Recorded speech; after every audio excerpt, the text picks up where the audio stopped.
Welcome to Redefining Balance for Working Moms podcast, where we believe life balance is possible. Yes, even for you. You might just have to redefine what it looks like for yourself. I'm your host, fellow working mom, and founder of Your Life Rocks, Jenny Stemmerman. Each week, I'll bring you practical, real-life tips to help you focus on the things that matter most in life and be the best version of yourself in every area that God has called you to. Ready to redefine what balance looks like for you and your life? Let's go.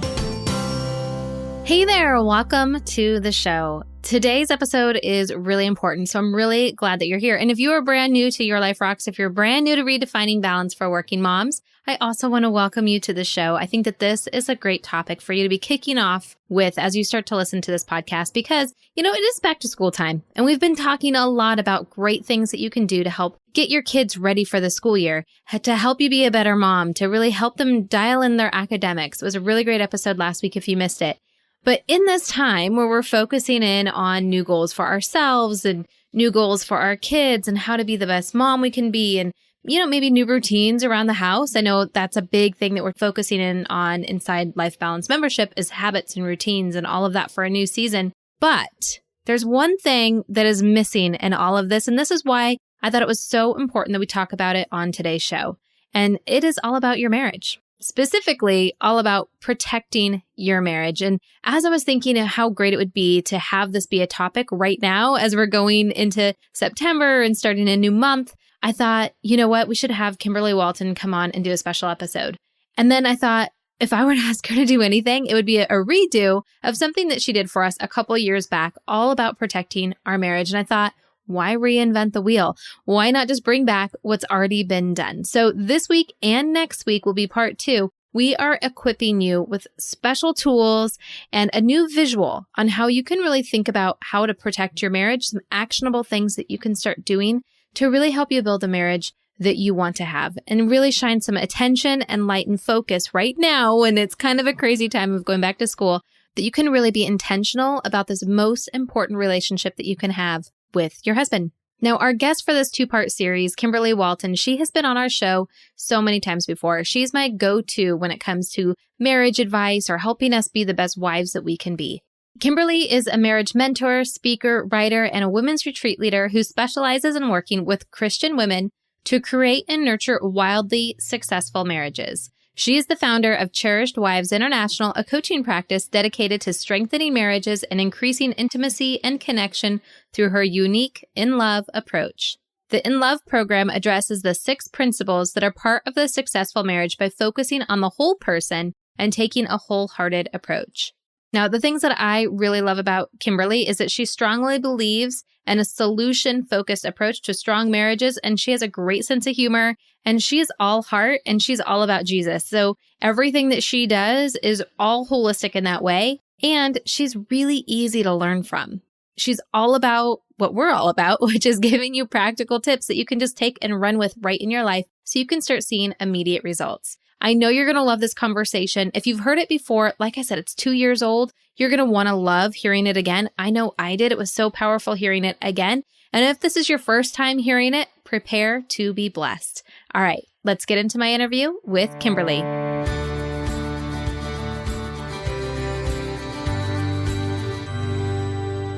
Well, Kimberly, I am so super excited to have you back on Your Life Rocks. I love learning from you each and every single time you're here. So what's new? What have you been up to?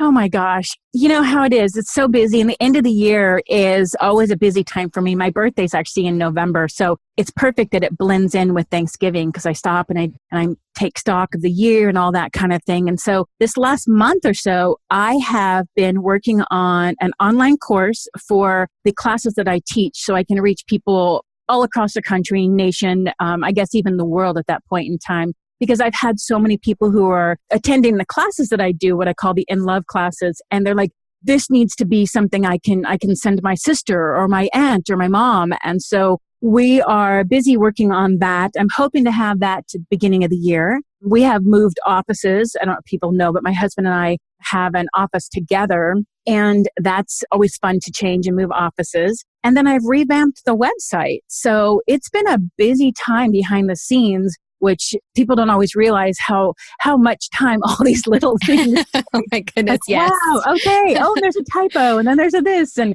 so it's been a busy time for the business, and I have a bunch of classes scheduled for January, February, and March locally here in Sacramento area. And it's just a really busy time for the business. And I'm excited. I'm excited to be able to reach more people and share the message.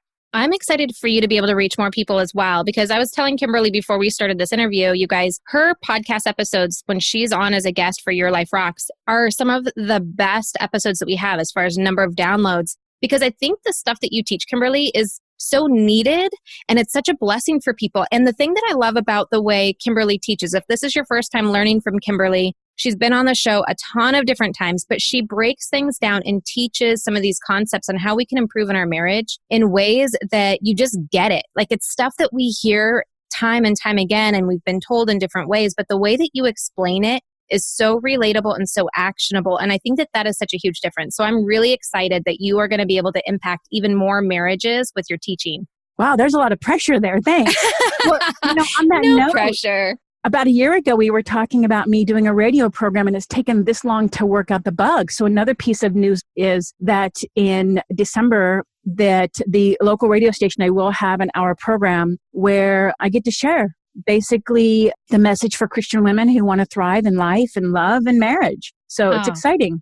That is exciting. That is exciting. I'm going to be praying for you because that's going to be a big thing. I know, just not even just in the workload, but just the impact that you're going to be able to have on so many different people. That's incredible. God's doing amazing things through you. He is. Sometimes I think he has more faith in me than myself, though. You know? That's why we have him, right? What's next? We just offer it up, and he uses all of the skills and talents he's given us to further the kingdom. So, and you're certainly doing that. Well, thank you. I appreciate your support, and I appreciate the prayers of you and anybody else who wants to pray for me. I'm happy to receive them.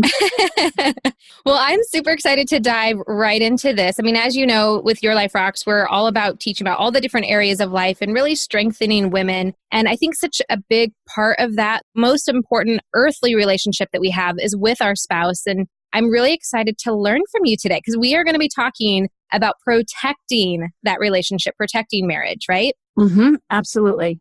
I love it. And the thing I love about you too, Kimberly, is I'm such a visual learner, and this is an audio podcast, but you have such a way of teaching us in a visual way through an audio channel. So I'm excited to learn from you on this approach that you've kind of put together. So we are going to be talking about the outer defenses, the inner defenses, and the personal defenses, right? Yes, we are.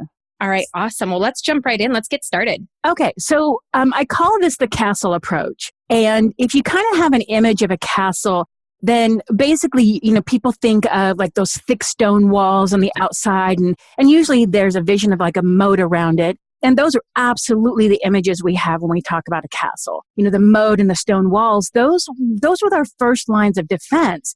And they were there to protect the precious stuff inside. And most castles, though, people don't think about this, they actually had 3 lines of defense. They had that outer defense, then they have an inner defense, and then they had the personal defenses. And it's kind of like security levels.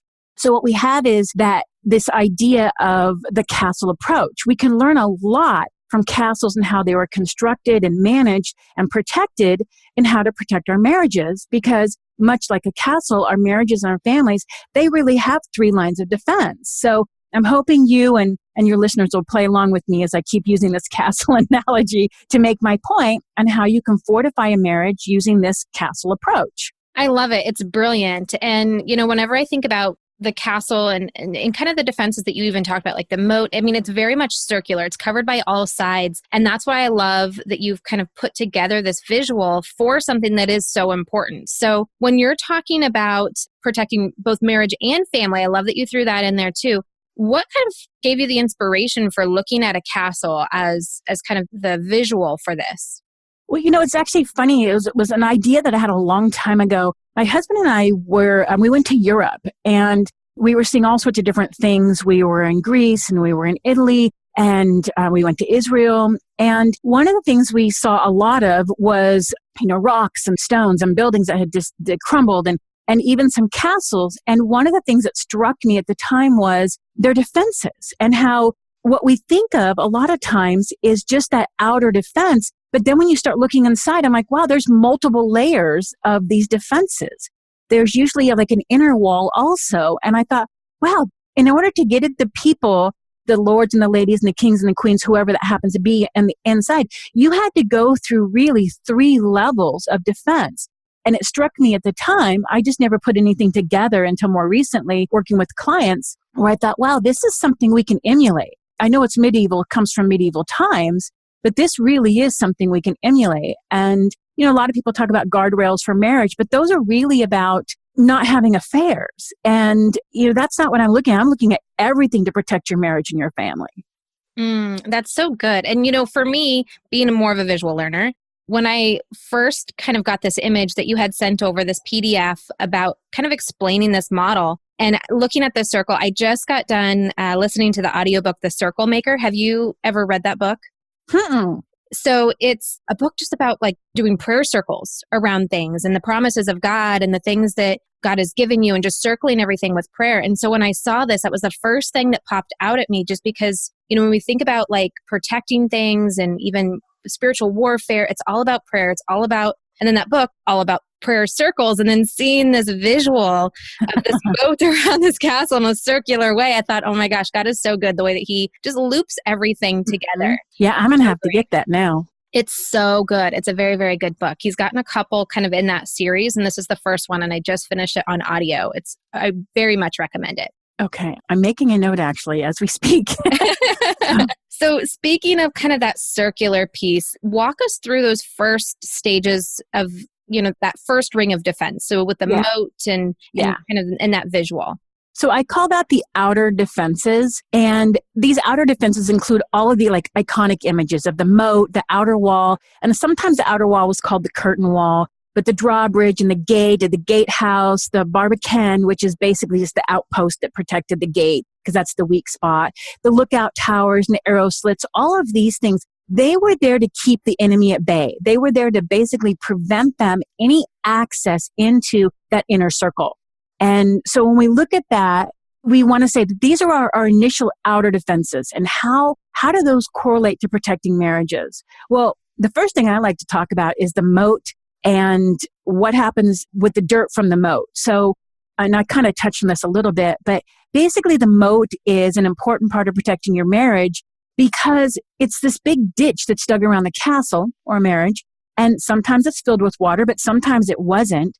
And the purpose of the moat really was 2 things. One is that it basically meant, and people don't realize this because they usually think of the water that's in the moat, but the moat, having a moat meant people couldn't tunnel under your castle walls and collapse them. And that was a serious concern. And then the other thing is that dirt that had to be dug out to make that moat, that was actually put on the inside so that the castle could be built even higher. And thus, it's more difficult to attack. So I like to ask people is, does your marriage have a moat? And that moat is basically to keep others from collapsing your wall, keeping others and the enemy from tunneling under and making your marriage collapse. And is your marriage on high ground? Do you give the impression that your marriage is worth guarding? Does it feel not penetrable? If you were a marauder, are you going to be more likely to attack some sort of castle that has a moat and is on higher ground, or one that seems to be in a state of disrepair or has, basically a weak surrounding? This is kind of rhetorical, obviously, but, seriously, the one that's on a higher ground that's got a bigger, deeper moat, that feels like there's something worth protecting and people are less likely to attack it. There is something so profound in what you just said. When you said, do you give that impression of a marriage that's protected or one that's weak? Mm-hmm. And I think that is so profound because in the society today, there's so much ease around complaining about our marriage, complaining about our husband. It's just kind of a welcome part of the conversation whenever you gather together with your friends or as women or even on social media. And it is about kind of that first line of defense of what we're putting out there and what we're representing. Now, for someone who's out there and they're like, well, it's really hard for me to give that appearance of a strong marriage when in my heart, I know it's not. And where does that line from being transparent about what's really going on versus putting up that strong front of this is a marriage worth protecting? Okay, so a couple things. First of all, I think that that's not part of your outer defense at times if that's what's in your heart. that's going to be an inner defense or a personal defense, honestly. Because if you're not feeling that way inside, then that's going to be something else we're going to talk about. And so hold on to that thought in case I don't answer it. But one thing I do want to point out here is how we give that impression oftentimes comes from the things that we do to weaken the relationship. So, for example, I tell people the TV shows that you watch that degrade the idea of marriage, ones that make fun of men or encourage kids to be disrespectful, these tunnel into our lives in ways that we don't even realize. There's sitcoms and even TV commercials that make men look dumb or incompetent. I guess they kind of seem funny, but they're at the expense of our husbands and our sons. And in my workshops, I actually show several different snippets of commercials and TV shows that do just this, that they basically make the men look like bumbling boobs, or, the woman's being disrespectful to the man. They're like, oh, honey, you're an idiot kind of thing. And I ask the wives, how do you think husbands feel about this? And oftentimes women are like, oh my gosh, they're chagrined and they feel bad, which is absolutely not my point to make them feel bad, but is to be aware.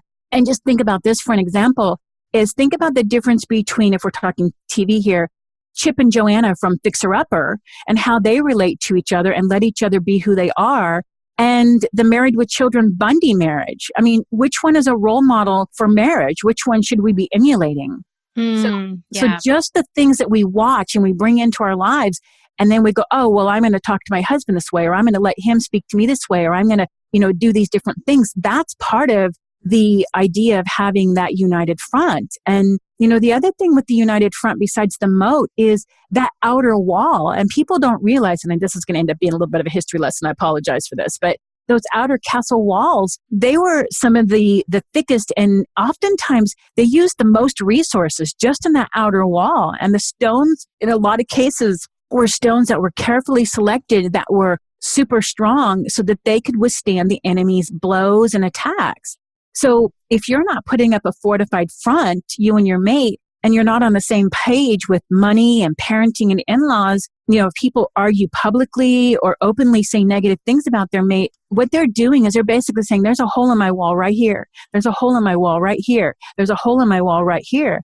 All of those things drill holes in this fortified wall. And those holes, you're susceptible.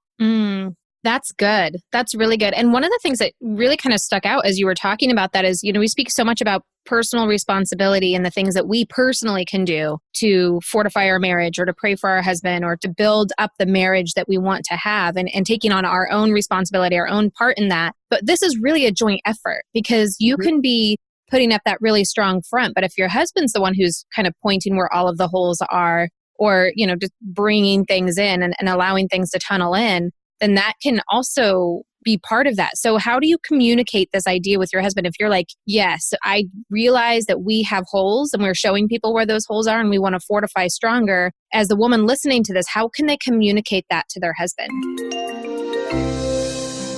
Hey there, I hope that you are loving this content from Kimberly. I know it has blessed me in so many different ways, and I'm super excited to be listening to it again. Now, you might have heard Kimberly and I referencing the PDF that goes right along with everything that she's talking about to help you personalize it and take it a step further. If you are a member of Life Balance membership, you can find it on the membership site by going to Resources and then to the Marriage tab, and there you will find this along with so much more. If you are not yet a member of Life Balance membership, you can upgrade right inside the Your Life Rocks app, or you can go to lifebalancemembership.com to learn more. I realize that we have holes and we're showing people where those holes are and we want to fortify stronger. As the woman listening to this, how can they communicate that to their husband? Well, I think that the first thing is that we have to really be clear on what we're experiencing and what we're feeling. Because sometimes I have found with clients is that what they're doing is they're making a judgment about, well, my husband should be doing this or my husband should be doing this. One of the things I hear a lot is, I want my husband to be more godly. And I have to ask them, what does that mean? What does that look like? Because men and women are different. And if anybody's listened to any of my podcasts or has read anything that I've written, they realize that I really take the stance that men and women, while they should have equal opportunities, they're not the same. They're not the same hormonally. They're not the same genetically. We have different organs. We're not the same. Men tend to be more stoic, where women, we tend to be more communicators. So we sometimes think our man is maybe not being godly, or we think that he could be doing things different, but we don't really know what's going on inside. So the first thing we have to do is we have to look at what are we using to make that judgment? Because honestly, sometimes we're wrong. And the other thing is are we asking them to be like us rather than to be like themselves? Because too often we do that. We're like, well, you should do it this way. You should put the dishes in this way, or you should whatever it might be. And the truth of the matter is sometimes there's no right or wrong, but we treat it as a right or wrong. So in generalities, what I would do is I'd really say, what is making somebody assume that there's a hole there? Because maybe there's really not a hole there. Maybe that's not a hole. Maybe it's a lookout, I mean, maybe there's a judgment that is needing to be looked at.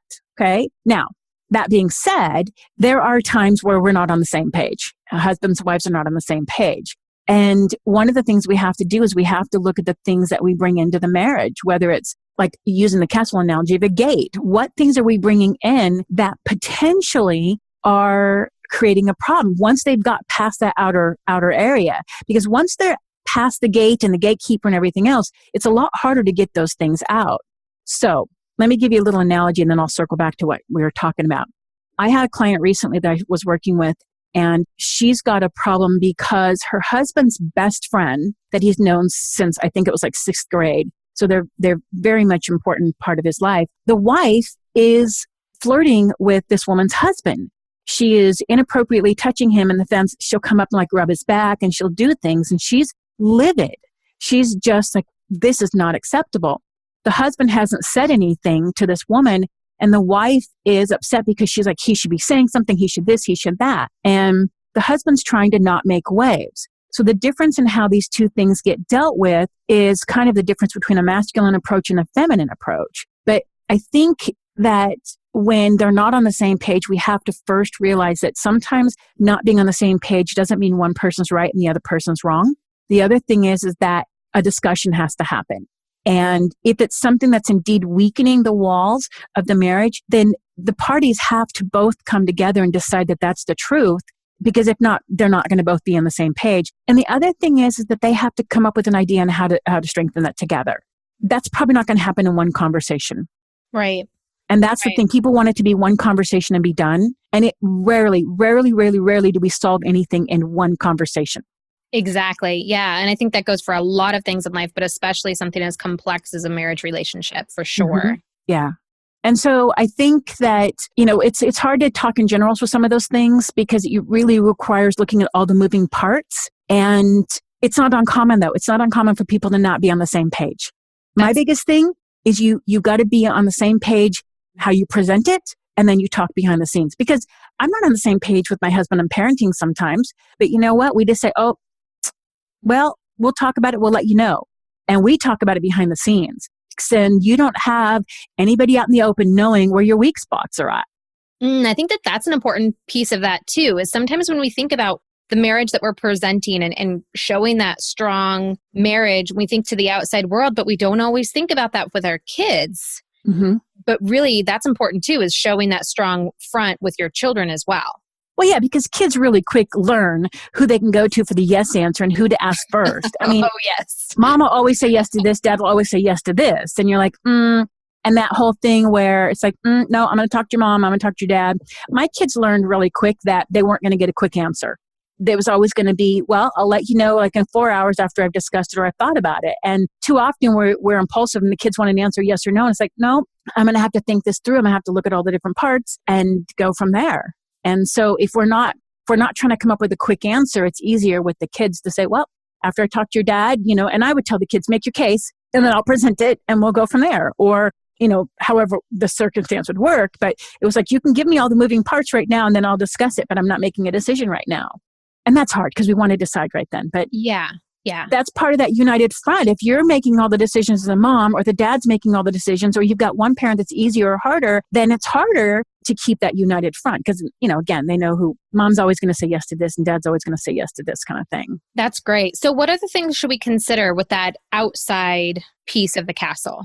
Well, I think when you're talking about the outer part, you've really got to look at the gate and the gatehouse. And, we are the gatekeepers. We're the gatekeepers for what comes into our marriages and into our lives by the internet, the phones, books, TVs, music we listen to, even movies that we watch, and video games. So, society kind of likes to make light of these things and suggest that people are just overreacting. And I actually disagree.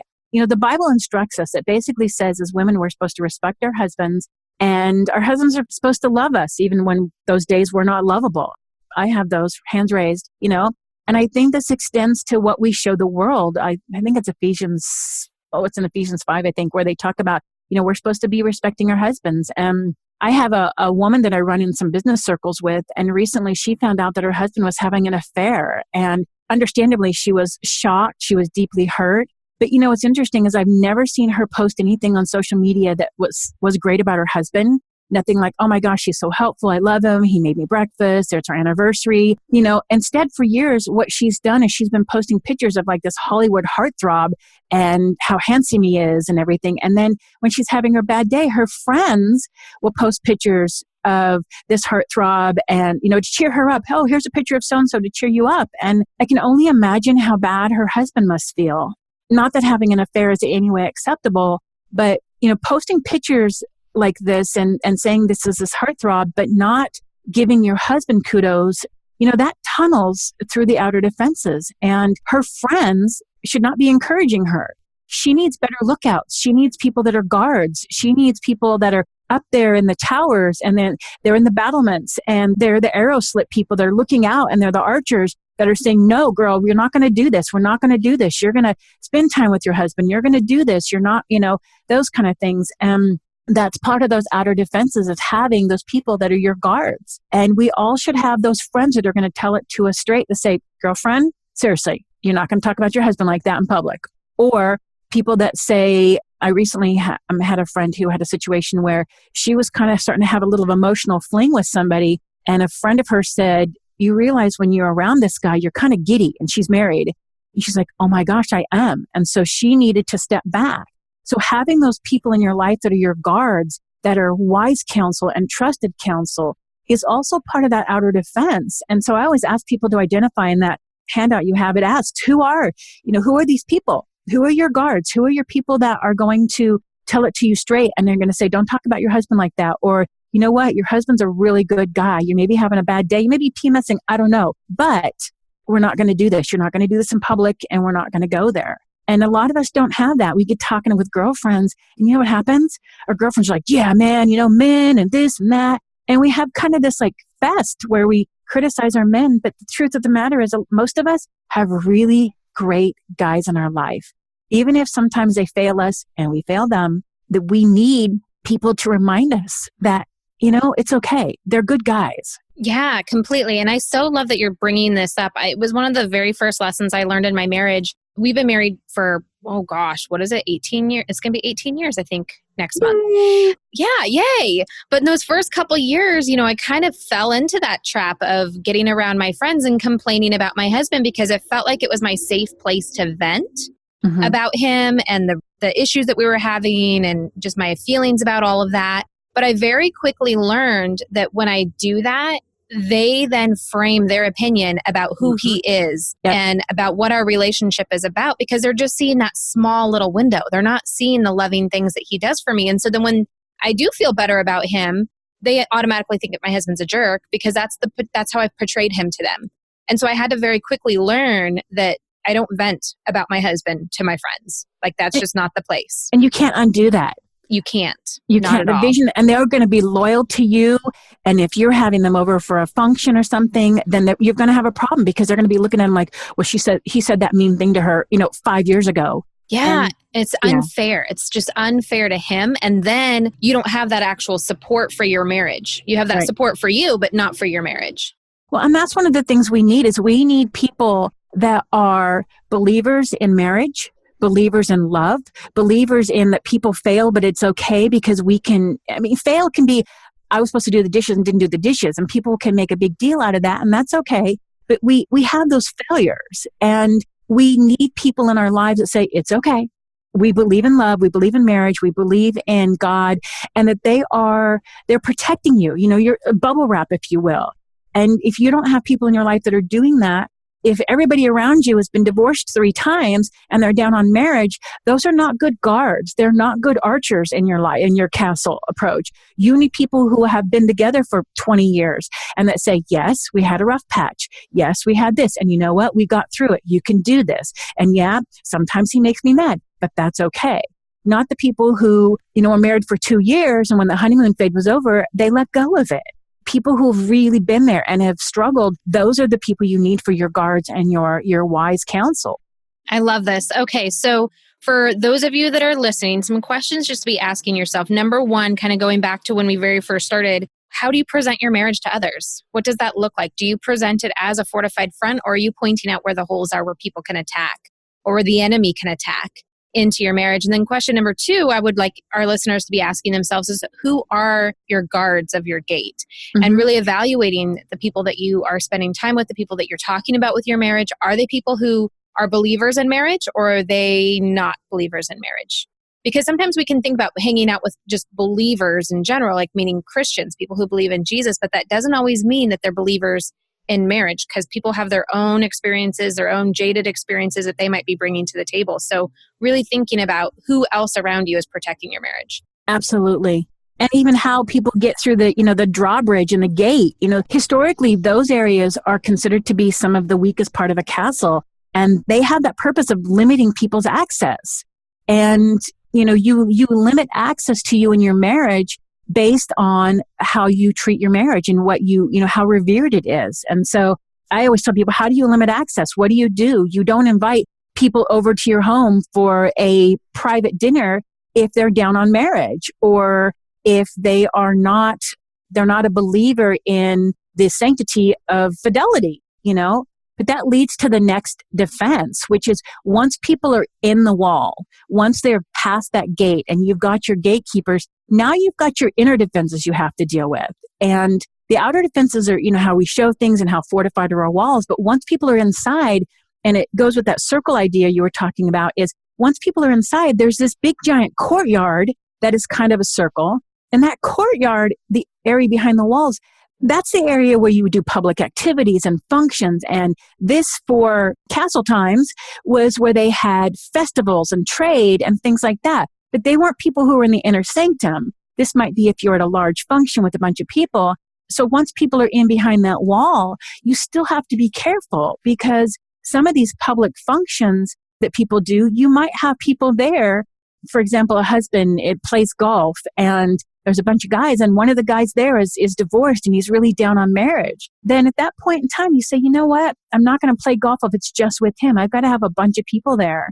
Maybe the friend who never liked your husband, maybe they shouldn't be your confidant when it comes to having marriages. But those people are in your life. They've now made it past that wall. Once they've made it past that wall, a lot of times we just go, oh, everything's fine. No, that's part of our inner defenses. And I always tell people, this is where you say things like, I'm not going to have any private meetings with the opposite sex. I'm not going to go to dinner with somebody of the opposite sex. There's no private emails with somebody of an opposite sex. Don't drive anywhere with people with the opposite sex. I'm not talking like your children or like your brother, but anybody where there maybe any sort of a chance where your head or your heart could be lusting after this person. Because affairs are weird things. People don't realize this sometimes, but affairs start emotionally. There's a mental infidelity that comes first. And then the physical infidelity comes. And, this is where you also need guards, but you get to guard yourself by not putting yourself in any position where you're vulnerable. And I'm a big believer in, you don't have connection with exes on social media. I know people are like, oh, it's no big deal. It's my ex-boyfriend. No, it is a big deal, because you have a connection to them. You have some sort of a tie to them, and your mate feels undermined. No secret relationships. These are holes in your castle.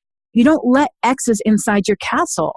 Do both parties in the marriage, do they have access to social media accounts, bank accounts, passwords? My husband has access to all my stuff. I don't have anything to hide. I mean, sometimes I say something stupid and I'm like, I wish he didn't read it, or whatever. But, and people tell me this is kind of extreme or this is kind of harsh. And what I usually say is it really depends on the level of need. If one or both parties has some sort of a history of an affair, obviously the need is greater. Or maybe if a parent has had some sort of infidelity, somebody might be more sensitive. But even that's part of even your outer defense in some ways. It's like, what is your united front? If somebody's like, hey, I saw your wife with this guy in the car, you're like, whoa, or so-and-so was having dinner. That gives people maybe the impression you don't want. And that's a concern for me. Any sort of thing where you put yourself in a position where you are susceptible. And, I love that you talk about this because this is something that my husband and we really had to be very clear on what our expectations were of each other in this area and really how we wanted to live this out. Because for many, many years, my husband was a stay-at-home dad and I would travel for work, which meant I was having dinner with people of the opposite sex. I was in cars. I was traveling. I was, sometimes I remember one time I was on a 2-week trip throughout Canada, a completely different country than where we were, with my boss, who was a man. And it was just the two of us sharing a rental car and long driving trips and, dinner, meals, all of those things.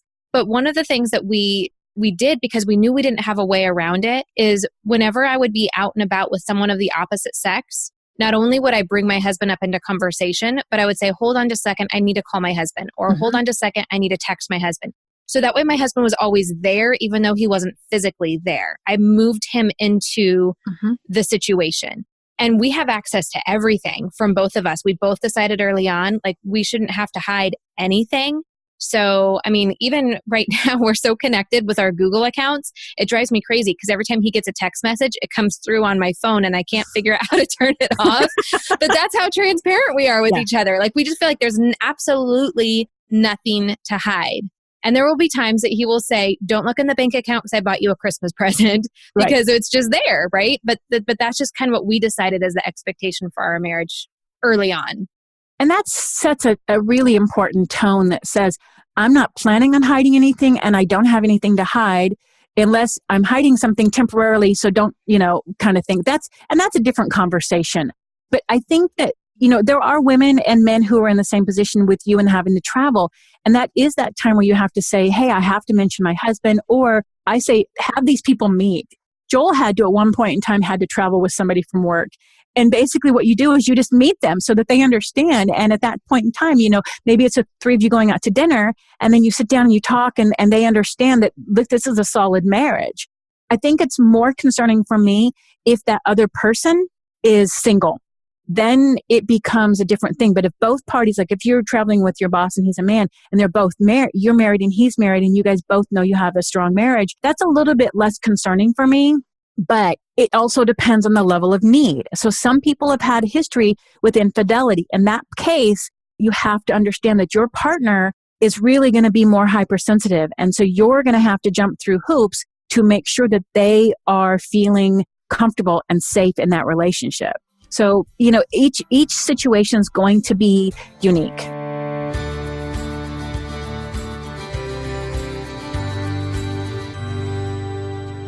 And there you have part 1 of this 2-part series. I hope that even the first part has really helped you have a new perspective for your marriage and given you some inspiration on some things that you can take action that you can do today to help protect your marriage moving forward.